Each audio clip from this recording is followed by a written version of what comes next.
2.5-point favorites over the Cowboys this weekend on Fox. And while most eyes will be on Patrick Mahomes and Dak Prescott, rookie linebacker Micah Parsons is excited to get in on the action. When talking about facing off against former MVP Patrick Mahomes, Parsons said, quote, "This is a guy I like on Madden. So my first time playing him, I'm really excited to see what he does in person." So Shannon, how crucial is Parsons to winning this game? He might be the most important player because the thing that happened last week is that Mahomes were able to get protected. He got protected. He stayed upright. He distributed the ball over 400 yards, 5 touchdowns, no pick, clean ball game. He's their best defensive player. He can single-handedly change the landscape of this ball game. Yep. He's faster than anybody that's on the offensive line for the Kansas City Chiefs. So they're going to have their hands full.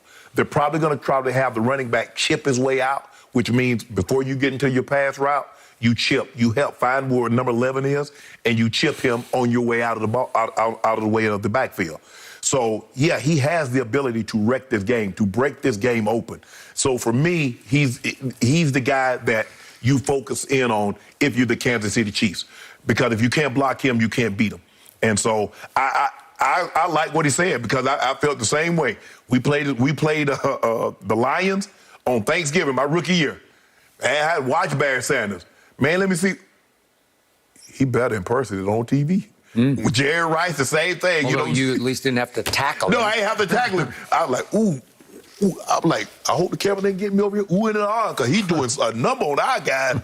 So, it is what it is. So, you see someone, and like I said, I play him on Madden. He's seen Patrick Mahomes when he was in college. Now I'm on the field with him. Let me see how much of that he's going to be able to do on the field when I'm on the field against him. Because my job is to make sure none of that happens. Okay, I want to reiterate that quote that Alex just read.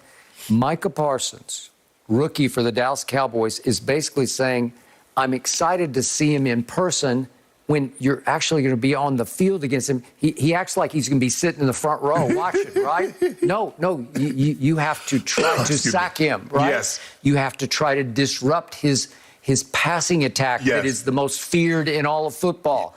And he's acting like he's going to actually walk into the video game and say, oh, this is cool, man. I'm actually in the game now, right? Yeah, I want to see what he does in person. I want to see. I was just like blown away by this quote. But this is one kid who constantly says things like this, and then he backs it up. Yeah. Because he wanted to play against Tom Brady. I want to see what it feels like to step on the same field with Tom Brady. And then he backed it up. And he just keeps backing up. He's led them in sacks, and I completely concur. He is crucial to the outcome of this game. I'm going to say it again. He has entered into the discussion and debate for Defensive Player of the Year, not Rookie of the Year, Player of the Year, because my defense goes as he goes. Yes. And the first time I saw this was in Game 2 at Chargers, and I knew it was dicey after they lost to the GOAT by getting goated at the end of the game, but then they had to travel all the way to the West Coast and try to survive and get to 1-1 against Justin Herbert. Right. And it was hard. But guess who? Rose and shone. Guess who made the play of the game at Justin Herbert? It was Micah. Remember the sack where he just drove him back and back and back and back? And the point is, he has disrupted just about everybody. He only disappears when Dan Quinn gets a little too cute, the new coordinator, and says, he's a linebacker, so I'm going to use him in pass coverage. I'll use him covering the back. No, you won't, because he just disappears. He gets lost in that. He can do it. He can be fine. He'll get burned like any rookie would. He got burned in Hard Knocks in camp. He got took, on a out and up. By the back, okay, I got get that. aggressive. Okay, so I don't love that part, and I wouldn't love him in that kind of coverage against Andy Reid and Patrick Mahomes. Right. But do I like him going after Patrick? Yes, I do. And what really opened my eyes was when our friend Lil Wayne told me that on his vacation tour, he chose to go to, remember, he went to games all over the country. He went to see his Red Sox against the Yankees. And he chose to go see my Dallas Cowboys. And he got no use for my Dallas Cowboys, only to see 11 from heaven, number 11. I just want, and Wayne told me, I just want to see him in person. Like, it's another one. It's almost like Micah talking about Patrick Mahomes. Wayne's just like, I want to see him in person. And after that game, he was so taken, he went to the Monday night Philly game at Dallas, Jerry World. He got Micah's jersey, and he got Micah to sign it for him. And then Wayne told me he didn't just hang it in his man cave like he would other jerseys. He put it in the living room.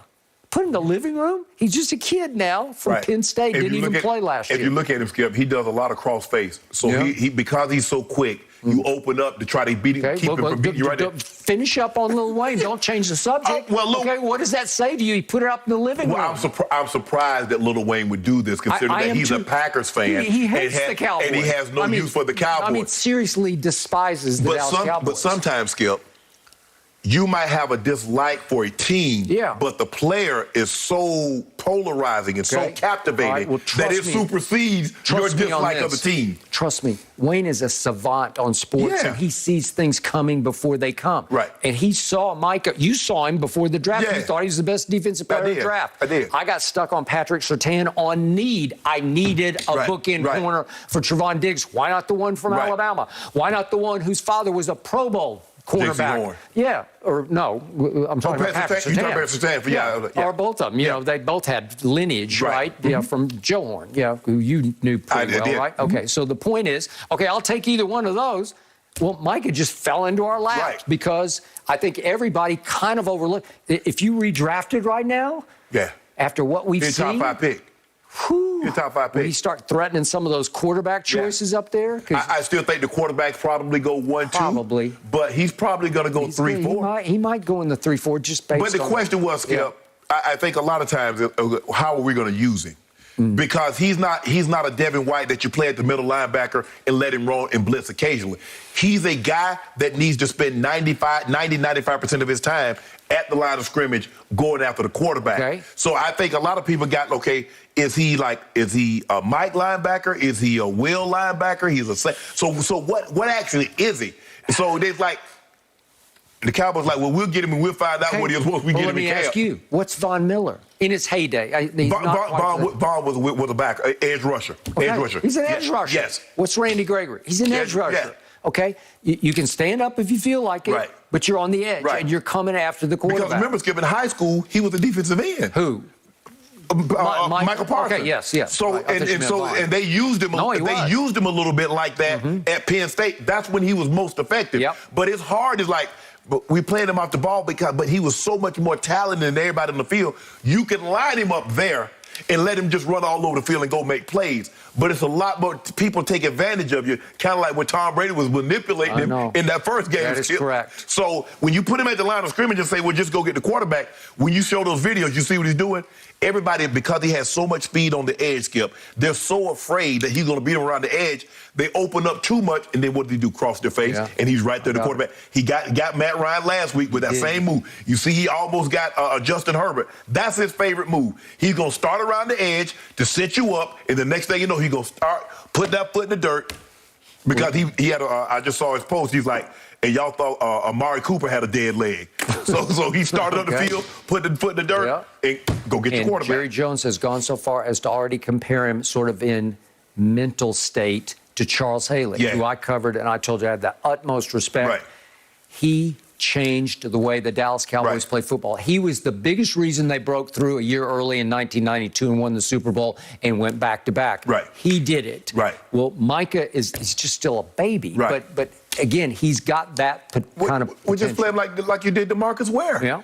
You dropped DeMarcus occasionally in coverage, but most of the time, D. Ware was after the quarterback. Just let him go get your quarterback. Absolutely, and he's counseled, obviously, the kid. So here we go. All I know is when I'm watching the game on Sunday, every time Patrick Mahomes breaks the huddle, I'm looking for number 11 on my defense. I want to see where is he and what's he about to do. He can wreck this game. Oh yeah, it's going to be a great matchup. But moving on, does Tom Brady need to be worried about OBJ becoming the most popular player in the league? We've got an interesting. The Cowboys showdown with the Chiefs is America's Game of the Week on Fox. With Dak and Mahomes both coming off dominant wins, there will be no shortage of confidence, and the winner will be taking some serious momentum into the home stretch of the regular season. So, Shannon, who wins, Dallas or Kansas City? I'm going to take the Chiefs. I believe it's going to be a shootout. I think it's going to be a very high-scoring game, Skip. I thought Mahomes did a very good job of taking what was given to him last week. He took the underneath stuff. He took the shallows. He took the quick hitches. He didn't try to force the ball down the field. And the question is, moving forward, can you do this? game after game after game, knowing by nature you are a risk taker. You love pushing the ball down the field. I think if he can do that, continue to do what he did against the Raiders, take what they give him, take that rim route, take the flat, take Kelsey on the shallow cross, take Kelsey on the little hitch, and let him turn and get up in the shadow. Give Tyreek opportunity. Now, I think now it's going to be easier for him to get Tyreek because they're going to be bailing. I promise you, Trayvon Diggs is not going to be taking the risk that he would normally take in a game because there is no makeup for these guys. You take a risk on this, and it's an out and up or it's a stop and go, it's over. You're not catching up with these guys. They got too much quick speed. point of order from you, the Hall of Famer. Trayvon Diggs has been traveling. This is the first year that he's traveled. He just takes the best receiver and he says, I got him. No, he ain't taking Tyreek. No. Okay. He might travel with Tyreek, but he knows he has help over the top. I am with you. You have to